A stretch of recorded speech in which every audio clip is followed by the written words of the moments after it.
My name is Conan Denham, gay songwriter and recording artist.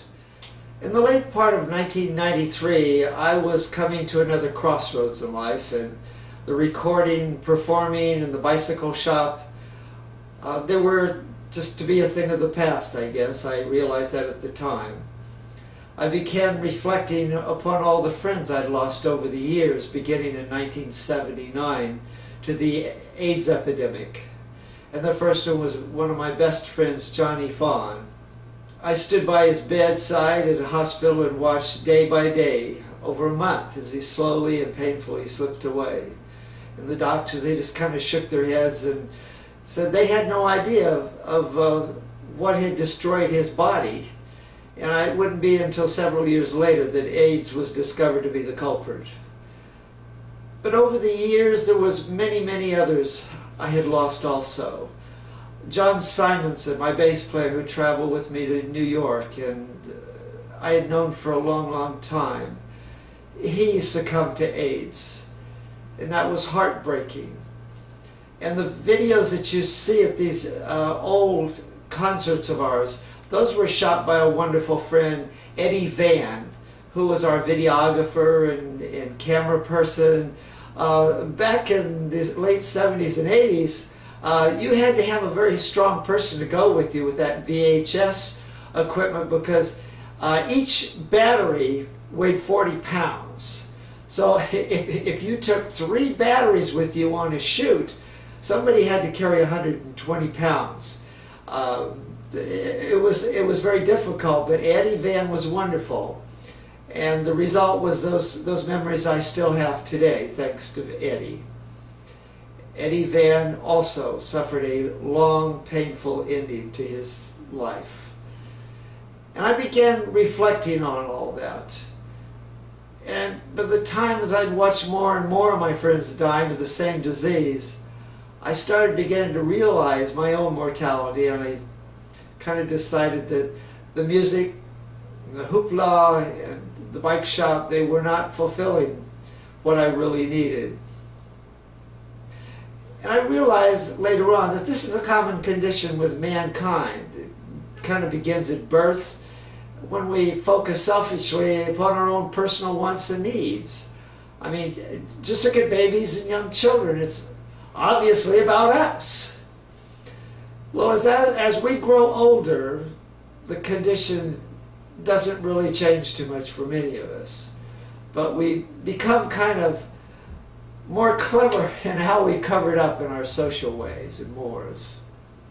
This is supposed to be the fun time of our lives, coming of age, making our own decisions, and pursuing our individual dreams and, quote, discovering our very selves. Well, some of us get the picture early and begin realizing that to have a fulfilling relationship with anyone else, we have to learn to share and to focus on others and their needs. And that's just contrary to human nature, actually. But what I did at first was kind of in and out. I began volunteering with the hospice ministries of the secular world. Like when John was dying, John Simonson, I spent a lot of time, because he was living with his mother upstairs where we were on Fell Street. So I was in and out of there quite a bit during the days to sit with John and be with him till the very end. Actually, I was there when he passed away. As I sat with person after person at the end of their lives, I really began to search for a more spiritual life myself. I'm really not a person who wears his faith on his collar for everyone to see. It's more of a personal thing with me. And quite frankly, I don't care when I meet new friends, what they believe in, or who they believe. I just want to be friends on the basis of friendship, not on what somebody believes or doesn't believe. I'm a product of a mother who was a farm laborer, cab driver, and a part-time prostitute and a hotel operator. You probably read this in my bio if you've went to my website. But my mother gave me theories about who my father might have been, a Greek who was one of my mother's customers or a Southern naval boy fresh back from World War II, but certainly not the man on my birth certificate, nor the man from whom my middle name was taken. As a matter of fact, I've been given 4 name changes since early childhood. You can imagine how much fun that was for me going through grammar school. Because of my mother's background, I was taken from her at age 4 and placed in the care of my maternal grandparents, who were traveling evangelists. Now, I have had many reasons to be bitter in my life, and angry and self-centered. As I grew up, I was legally and literally and figuratively a bastard. A few people along the road during my life have learned that the hard way, I guess. During my early rock and roll years, I pretty much lived up to all aspects of that title. My early music was recorded on Tell Olenita in 1979, but the songs I wrote were focused and written about my own life's progress as a gay person, as who I am person, all the things mixed in together person, my life's progress, declines, loves and losses. I pretty much raised myself from age 17, and much of that was living on the streets of major California cities like Sacramento and Los Angeles, Hollywood especially, and San Francisco. As Henry Miller put it, walking the streets looking for a friendly face. At age 40-something, I began to seek the God I had been taught about as a child. I was at opposite ends from where my lifestyle had been focused. Now, organized religion turns me off then, and it turns me off now. I find any social cultural thing has its ups and its downs and its truths and its lies. And that includes all of them. But that was not going to deter me from my search. And as I said earlier, I was one of the very early members of Metropolitan Community Church with Troy Perry in 1972 there in East LA. But I discovered God loved me throughout my life as I was and as I am. That's real difficult when you're around religious people always telling you that what you are, you're going to hell. But see, the problem is those people take some of the truths and then they wrap themselves around it. And most of them don't even know what they're talking about. Once I discovered that, I began to writing music again, gospel, about my own experiences. But the church and the gospel radio, etc. in general wanted nothing to do with my style of gospel songwriting. I know I was in Honolulu and I was nominated by the Hawaiian Arts Academy for the best gospel album of 1999, I think it was. But still, that was the Academy. The people per se weren't buying into it. But while I was there, I had a lot of wonderful experiences, and I started producing television, and I started producing a show called Helping Hand Presents. And I was going out into the streets and feeding the homeless and doing the hospice work. But I also got involved in the prison system there. And they made me a choir director of the women's prison there in Honolulu. Now, we're not talking about county jail ladies. We're talking about people, some of them there for murder, you name it, life, etc. Well, before long, I asked them if they would allow some of these ladies to come and appear on my show downtown Honolulu. And I got the most amazing answer. They said yes. So what they started doing once a month was they would take the best behaved of the prison choir, the ones who had the most interesting things to say. They would bring them in a chain gang bus down to the radio station in downtown Honolulu, and the girls would come on in their prison outfits and with all their numbers and this and that. It was a very interesting part of my life. But after 9/11, it was like, no. we had to get out of Hawaii because we thought World War III was about to break out. And we packed up and headed for Florida. Something I had learned early in life is a principle of standing tall. Standing tall and alone. And I think that's where you really grow. Well, whether from the secular view or the Christian view, I needed to be an individual and stand for what I believed and for who I was and really had always been. In other words, if I can't stand for what I believe in, when I'm the only one in the crowd, I sure as heck can't stand tall just because the crowd all thinks alike. I had spent 10 years by this time writing my autobiography, From Bastard to Believer, but took little interest in having it published because it was too intimate and actually too detailed from birth until now. I'm sure there's a lot of people I know in my family and others around me that got very nervous over the years as they would kind of cautiously ask, am I in your book? Yes! I decided nobody really needed to hear my story. But my last word to those who are in my position is, you're not alone. Although sometimes you may have to stand alone if you're going to have any dignity and build any character. If you're going to find inner peace, the avenue to that peace is sometimes more of an individual journey and not a universal one. Well, I continued focusing on serving others in hospice ministry until one day, 2009 I believe it was, when a record label in Australia contacted one of my musicians from the rock and roll days, Dr. John Mollenkrodt. They wanted to put Tell Ol' Anita on a compilation album. I was kind of puzzled as the album had really not drawn a lot of interest financially during the early years. There was some very supportive radio stations, but they were few in number.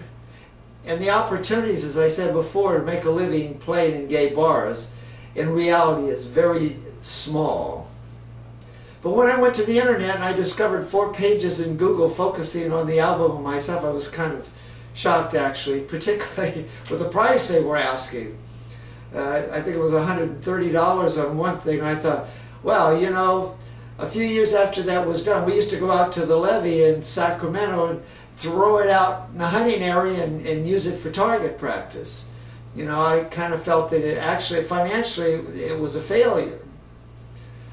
But I was shocked at the price, both here and abroad. And as I read blog after blog, Rusty looked at me and he said, you know, these writings, they think you're dead.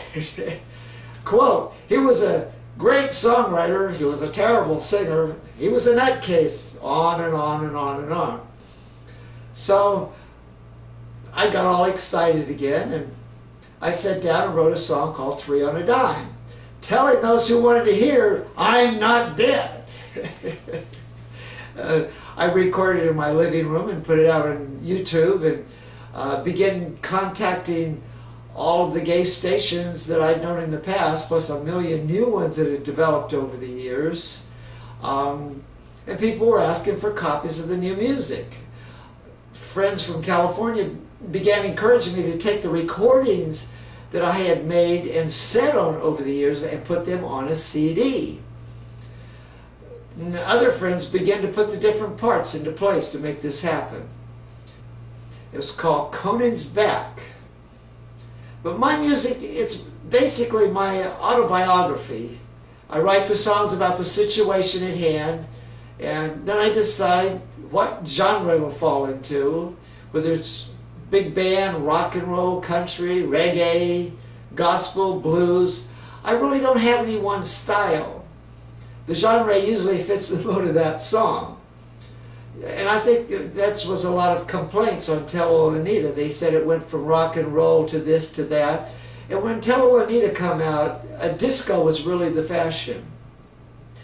The truth be known, gay buyers are trend followers, just like every other culture. Whatever is hip for that time. And at the time, in the 70s, disco was rocking. And gay, heartfelt, whatever rock and roll genres did not fit that bill. So the last project, which was recorded in May, as you know, is This Queer Don't Run. It's a very kind of an angry song, and it talks about some experiences I had. Because when I moved to San Francisco, gays were getting killed and bashed up all the time over there. And it was one of those things nobody was going to do anything about. It was the cops could have cared less. But right out of the Castro, Dolores Park is there. And that's why I chose to put that on the back of Heart of the City. People don't realize what a dangerous place that was. Because the gangs would come in there, because the drag queens and people would go in there a lot of times to cruise. They would go in there and knife people, beat them up, rob them, and you just went into that park on your own. Well, the Reverend Bray Shears was one of the leaders in this, and of course the gay community seemed to bash him for it, but he was on the cover of most magazines when he called a press conference and appeared with his little .410 shotgun in his hand.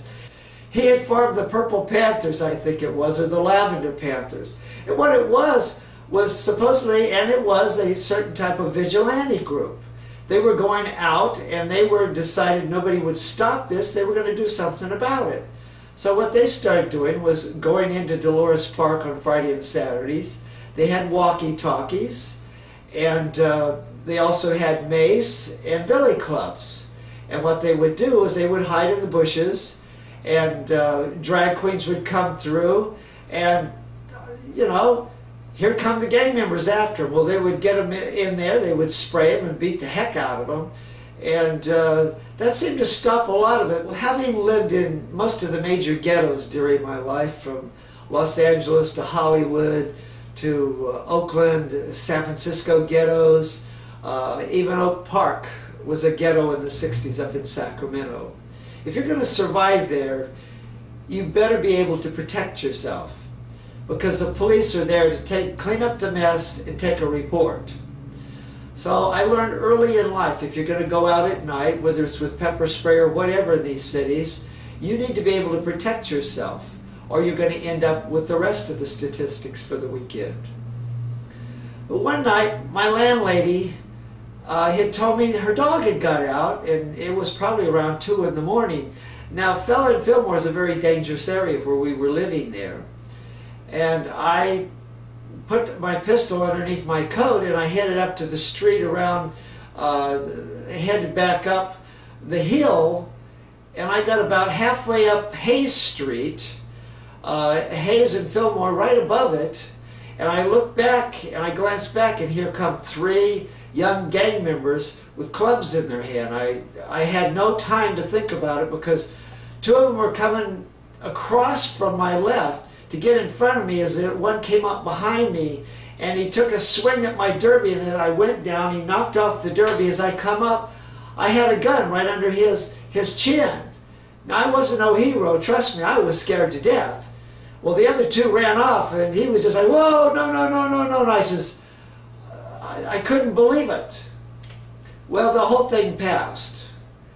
And a couple weeks later, because of the situations that were in that area, I used to go and meet Rusty after work over on Polk Street where he was working, and ride the bus on the way back, which came through Hayes Valley over there. And as we were stopping at the high schools, I heard somebody going, "There goes that MFer that almost killed us the other night." And I looked up, and 3 of those teenagers were climbing off the back of that bus. And Rusty says, "That was those 3 guys that were going to take you down the other night." That's what the one verse is about in the song. Homeboys thought they had me. Well, homeboys applies to anywhere, because that's happened to me in the redneck ghettos where they thought they were going to come after this queer.